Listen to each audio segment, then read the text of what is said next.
2013 সালে শাপলা চত্বরের ঘটনা ঘটে। বেসিক্যালি আওয়ামী লীগ যুদ্ধাপরাধের বিচারের নামে একটা প্রহসনের ট্রাইব্যুনাল চালু করে। বাংলাদেশ জামাত ইসলামের কিছু নেতাকে প্রথমে যাবজ্জীবন কারাদণ্ড দেওয়া হয়। প্রতিবাদে বাংলাদেশের সেকুলারদের সবচেয়ে উগ্র যে অংশটা, তারা শাহবাগে একটা জমায়েত শুরু করে, ফাঁসির দাবি করে।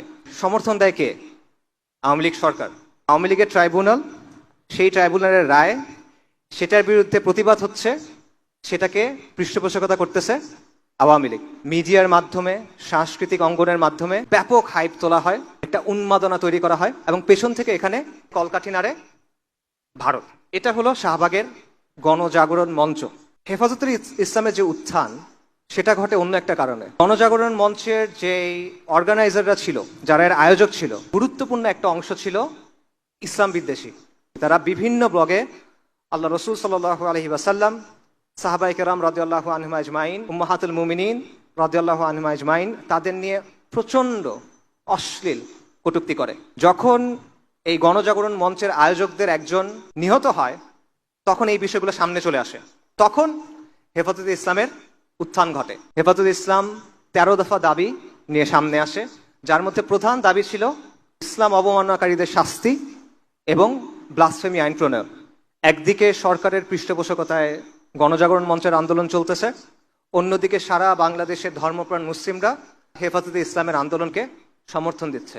এপ্রিলে লং মার্চ হলো, 6 এপ্রিল। 5 মে ঢাকা অবরোধ কর্মসূচি ঘোষণা করা হলো। লক্ষ লক্ষ মানুষ আল্লাহ রসুল সাল্লাল্লাহু আলাইহি ওয়াসাল্লামের ভালোবাসায় ঢাকায় আসলো, তসবিহ হাতে নিয়ে, ইমান বুকে নিয়ে, গামছার মধ্যে মুড়ি বেঁধে, জায়নামাজ নিয়ে, মাথায় টুপি দিয়ে তারা আসলো। কেন আসলো? শান্তিপূর্ণভাবে জমায়েত করতে।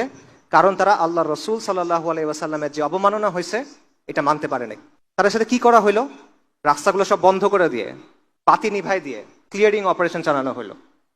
1,57,000 রাউন্ড বুলেট এবং টিয়ার শেল সেদিন রাতে ব্যবহার করা হলো। সেখানে একটা ম্যাসাকার হলো। এই ম্যাসাকারের হুকুমদাতা ছিল খুনি হাসিনা, মূল পরিকল্পনাকারী ছিল জিয়াউল আহসান, আয়নাঘরের কারিগর যাকে বলা হয়, তারেক সিদ্দিকী, শেখ হাসিনার সামরিক সচিব। এরা হত্যাকাণ্ডে অংশ নিল কারা? র্যাব, বিজিবি, পুলিশ এবং যুবলীগ। সরকার দাবি করলো কেউ মারা যায় নাই। ওই সময় কিছু ছবি ভাইরাল হয়েছিল, আপনারা অনেকে দেখছেন। শাপলা চত্বরে পড়ে আছে শরীরে রক্ত, এগুলো ভাইরাল হয়েছিল। তখন হাসিনা সংসদে দাঁড়ায় বলছিল যে ওরা রং মেখে শুয়েছিল ওখানে, কেউ মারা যায় না ওখানে, এটা তারা বললো। বাংলাদেশের একটা মানবাধিকার সংস্থা অধিকার, তারা একটা ফ্যাক্ট ফাইন্ডিং রিপোর্ট করলো, এবং তারা রিপোর্টের পর বললো 61 জন মানুষ শাপলা চত্বরে মারা গেছে অ্যাটলিস্ট, এবং এটা তারা আইডেন্টিফাই করতে সক্ষম হয়েছে। কিন্তু ওই দিন আসলে কতজন মারা গেছিল এটা এখনো পর্যন্ত নিশ্চিতভাবে বলা যায় না। সম্প্রতি একটা তথ্য পাওয়া গেছে, সেটা হলো আঞ্জুমান মফিদুল ইসলাম, এটা নাম শুনছেন আপনারা, বেওয়ারিশ লাশ দাফন করে। 13 সালের মে মাসে তারা 260 থেকে 270টা অতিরিক্ত বেওয়ারিশ লাশ দাফন করছে।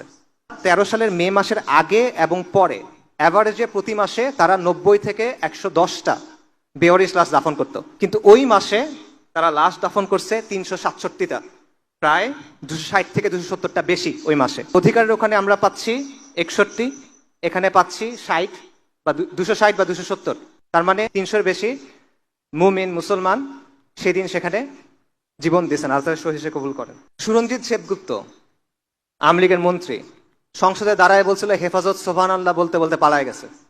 বাংলাদেশের পত্রিকাগুলোতে খবর আসছিল ঢাকায় হেফাজতের তাণ্ডব।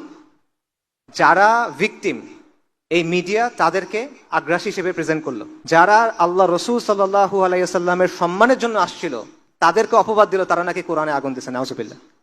ঢাকার রাস্তার ডিভাইডারের উপর যে গাছগুলো লাগানো হয়, সেই গাছ কাটা হয়েছিল, তারা এটা নিয়ে হা হুতাশ করলো। 300 জনের বেশি মানুষ মারা গেল, এটা নিয়ে কথা নাই। ঢাকার রাস্তায় গাছ কাটা হয়েছে, এটা নিয়ে তাদের আফসোস। এটা হলো আমাদের দেশের সুশীল সমাজ, এটা হলো আমাদের দেশের মিডিয়া, এটা হলো আমাদের দেশের সাংস্কৃতিক অঙ্গনের বাস্তবতা। শহীদদের মধ্যে একজন ছিল বুয়েটের ছাত্র রেহান আহসান। একটা বুয়েটের ছাত্র রাষ্ট্রীয় বাহিনীর গুলিতে মারা গেছে, এটা যদি অন্য কোনো প্রেক্ষাপটে ঘটতো, পুরো বাংলাদেশ কেঁপে উঠতো, পুরো বাংলাদেশে আন্দোলন হতো, সবার মুখে মুখেই কথাটা থাকতো। রেহান আহসানকে নিয়ে কোনো কথা হয় নাই। কেন হয় নাই? কারণ সে ইসলামের জন্য গেছিল এখানে, কারণ সে মুসলিম পরিচয় নিয়ে গেছিল, কারণ সে হুজুরদের সাথে গেছিল, কারণ সে আল্লাহ রসুল সাল্লাল্লাহু আলাইহি ওয়াসাল্লামের শান এবং মানের জন্য, মর্যাদার জন্য সেদিন সেখানে গেছিল এবং প্রাণ দিতে হয়েছিল। শাপলা চত্বরের এই ঘটনার সিগনিফিকেন্স কি? এটা সিগনিফিকেন্স হলো 1/11 পর তো হাসিনা মোট 3 টার্ম ছিল, রাইট? 3 মেয়াদ সে ছিল। প্রথম মেয়াদের দুটা ঘটনা খুব সিগনিফিকেন্ট, একটা হলো পিলখানার ঘটনা, একটা হলো শাপলা চত্বরের ঘটনা। শাপলা চত্বরের ঘটনার পর হাসিনা এবং আওয়ামী লীগ অনেক বেশি বেপরোয়া হয়ে ওঠে। তাদের মধ্যে একটা আত্মবিশ্বাস জন্মায় না যায় যে যে কোনো আন্দোলনকে আমরা এভাবে দমন করে ফেলতে পারবো, এবং বিরোধীদের মধ্যেও একটা ভয় ঢুকে যায়, হেফাজতের মতো যদি আমাদের সাথেও করে। এর ফলে যেটা হলো, আওয়ামী জাহেলিয়াত এই শাপলা চত্বরের ঘটনার পর একটা অ্যাডভান্স স্টেজে প্রবেশ করলো। এবং এই সময় যে বাংলাদেশের সমাজ এটা নিয়ে কথা বলে নাই, বাংলাদেশে বিশেষ করে বাংলাদেশের আরবান মিডল ক্লাস মানে শহুরে মধ্যবিত্ত শ্রেণী, তারা যে এটা নিয়ে কথা বলে নাই, এটার মাসুল পুরা বাংলাদেশকে দিতে হয়েছে আরো 11 বছর পর্যন্ত, 2024 সাল পর্যন্ত। আজকে 12 বছর পার হয়ে গেছে, এখনো রেহান আহসানদের হত্যার বিচার হয় নাই, এখনো শাপলা চত্বরের গণহত্যার বিচার হয় নাই, অবমাননাও এখন বন্ধ হয় নাই। এখনো রাখাল রাহার মতো অনেক মানুষ আল্লাহ এবং তার রসুল সাল্লাল্লাহু আলাইহি ওয়াসাল্লামকে নিয়ে অবমাননার কথা বলে। এখনো এটা বাংলাদেশে চলতেছে।